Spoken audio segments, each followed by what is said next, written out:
दाल रोटी खाओ, प्रभु के गुण गाओ। पहले गुस्सा दिलाती है, फिर बोलती है गुस्सा थूक दीजिए।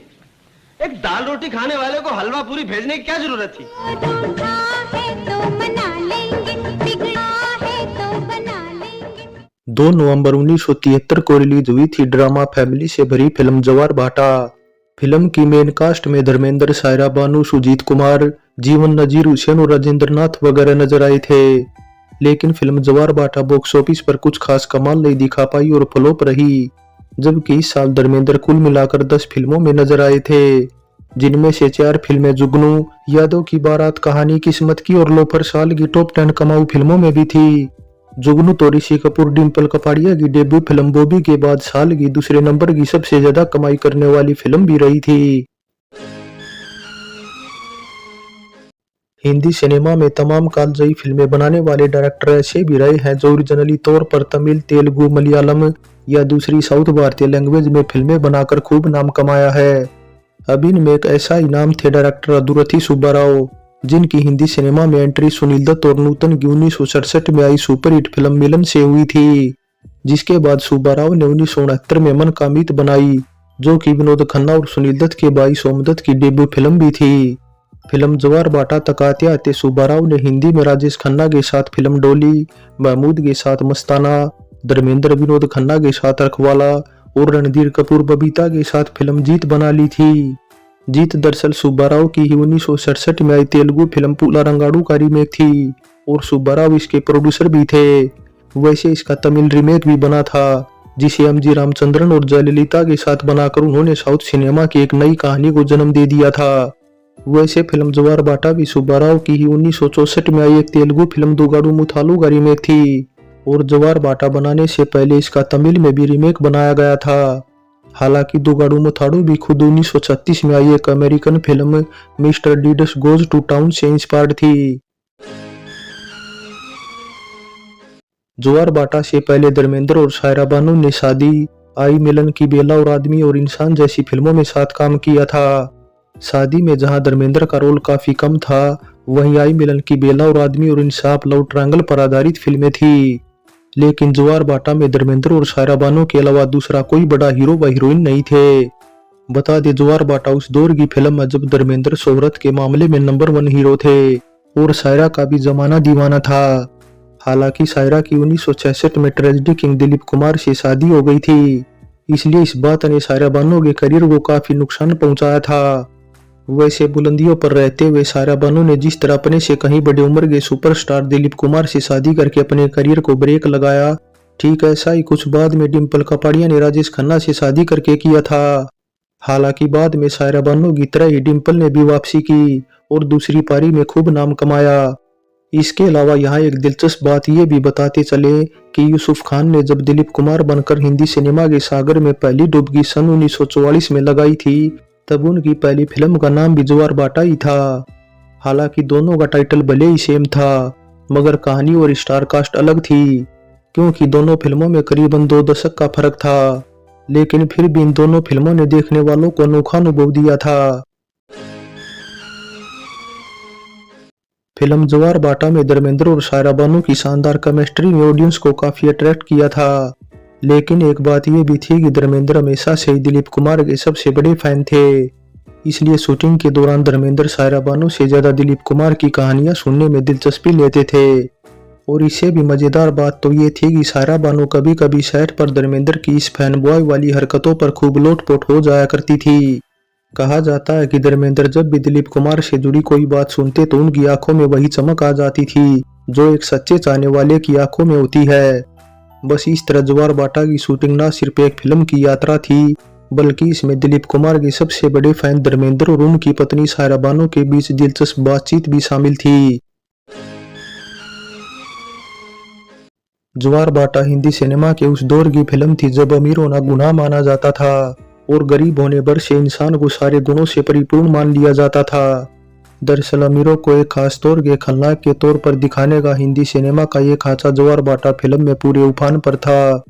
वैसे आगे बढ़ने से पहले ये बता देना भी यहाँ ठीक रहेगा कि समुद्र में उठने वाली ऊंची लहरों को जवार और वापस लौटने वाली लहरों को भाटा कहते हैं।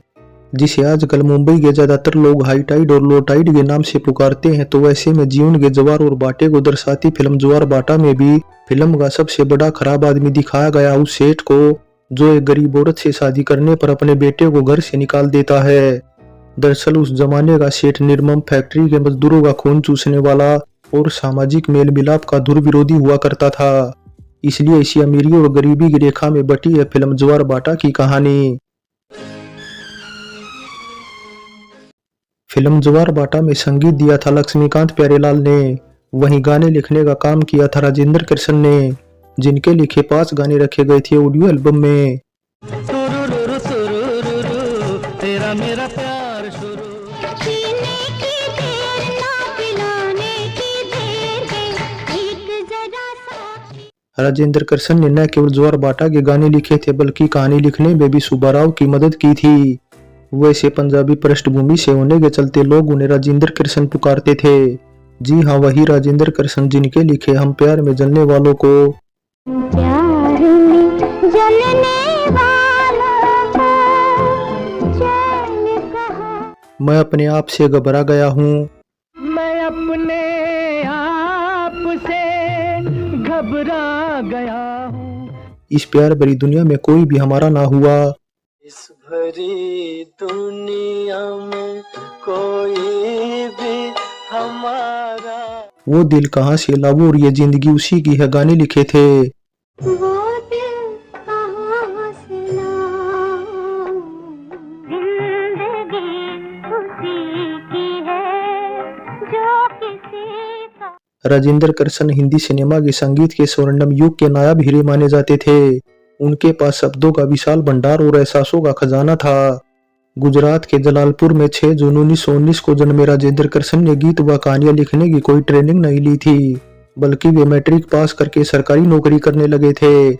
हालांकि वे फिराक गोरखपुरी, एहसान दानिश, सुमित्रा नंदन पंत और सूर्यकांत त्रिपाठी निराला को खूब पढ़ते थे। बताया जाता कि उनकी नौकरी शिमला में लगी थी, लेकिन दिल उनका लगा रहता था बंबई में। जिस साल देश आजाद हुआ उसी साल वे भी नौकरी के मोह से आजाद हो गए और 1947 में उनकी लिखी पहली फिल्म जनता रिलीज हुई थी और इसी साल उनके लिखे गाने भी पहली बार फिल्म जंजीर में लोगों ने सुने थे। इसलिए राजेंद्र कृष्ण के लिखे गानों का जमाना अब तक दीवाना है। होठों पे तेरा नाम, आँखों में तेरा प्यार, सीने में तेरी याद। फिल्म ज्वार बाटा में लिखे उनके गानों में तुरुरु तुरुरु, तेरा मेरा प्यार शुरू, रूठा है तो मना लेंगे और दाल रोटी खाओ भी ऐसे ही गाने जिन्हें पुराने जमाने के लोग आज भी सुनना बेहद पसंद करते हैं। 1953 में आई लड़की फिल्म से बतौर डायलॉग एसोसिएट के तौर पर करियर शुरू करने वाले हरगोविंद दुग्गल की इसके बाद 1960 में राजेंद्र कुमार संग आई पतंग बतौर प्रोड्यूसर पहली फिल्म रही थी, जिसके बाद उन्होंने मनोज कुमार धर्मेंद्र संग 1962 में शादी, धर्मेंद्र संग 1964 में मेरा क्या कसूर, किशोर कुमार संग 1966 में लड़का लड़की और राजेश खन्ना संग 1969 में डोली जैसी फिल्मों का निर्माण किया था। लेकिन ज्वार बाटा बतौर प्रोड्यूसर दुग्गल की आखिरी फिल्म साबित हुई थी। हरगोविंद दुग्गल के बारे में एक बात और बताते चले कि वे और राइटर राजेंद्र कृष्ण दोनों सगे भाई थे। इसलिए हरगोविंद दुग्गल ने जितनी भी फिल्में प्रोड्यूस की थी उन सभी के गानों के बोल राजेंद्र कृष्ण ने ही लिखे थे। इसके अलावा गीत संगीत से जुड़ी एक बात यहाँ ये भी बताते चले कि किशोरदा का गाया तुरुरु तुरुरु तेरा प्यार शुरू गाने से इंस्पायर्ड गाना इसके बाद सन 1994 में आई फिल्म ऐलान में भी रखा गया था। तुरुरु तुरुरु तुरुरु तुरु, कहाँ से करूं मैं प्यार शुरू। ये तस्वीर देखा है पहलवान, किसकी है? जानता हूँ, हनुमान जी की है। और हम हनुमान जी के भगत हैं। फाइनली फिल्म ज्वार बाटा को टिकट खिड़की पर उतनी कामयाबी नहीं मिल पाई जितनी की फिल्म के डायरेक्टर उदयरथी सुब्बाराव को रही थी। दरअसल फिल्म में पहली दिक्कत तो इसकी कहानी को लेकर थी, जिसमें फैमिली और डोज कुछ ज्यादा ही हो गया था। तो कुछ कमी रही उन दिनों की जब पब्लिक को धर्मेंद्र की जोड़ी हेमा मालिनी के सिवाय किसी दूसरे के साथ बात ही नहीं थी। इसके अलावा एक कारण फिल्म यादों की बारात भी थी, जिसमें धर्मेंद्र मेन लीड रोल में थे और फिल्म ज्वार बाटा से क्लैश हुई थी। हालांकि नॉर्थ इंडिया में भले ये दोनों फिल्में एक ही दिन रिलीज हुई थी, मगर मुंबई में यादों की बारात हफ्ते भर बाद रिलीज हुई थी और हफ्ते भर का टाइम उस दौर में काफी कम था। आजकल की तरह नहीं कि हफ्ते 10 दिनों में ही फिल्म बजट निकाल ले और प्रॉफिट में आ जाए।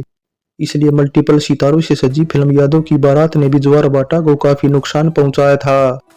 सो ज्वार बाटा फिल्म पर हमारी ये पेशकश कैसी लगी नीचे कमेंट कर बताएं। अच्छी लगी है तो लाइक करें, शेयर करें और चैनल को सब्सक्राइब करें। सो चलते हैं, फिर मिलेंगे एक और नई वीडियो के साथ।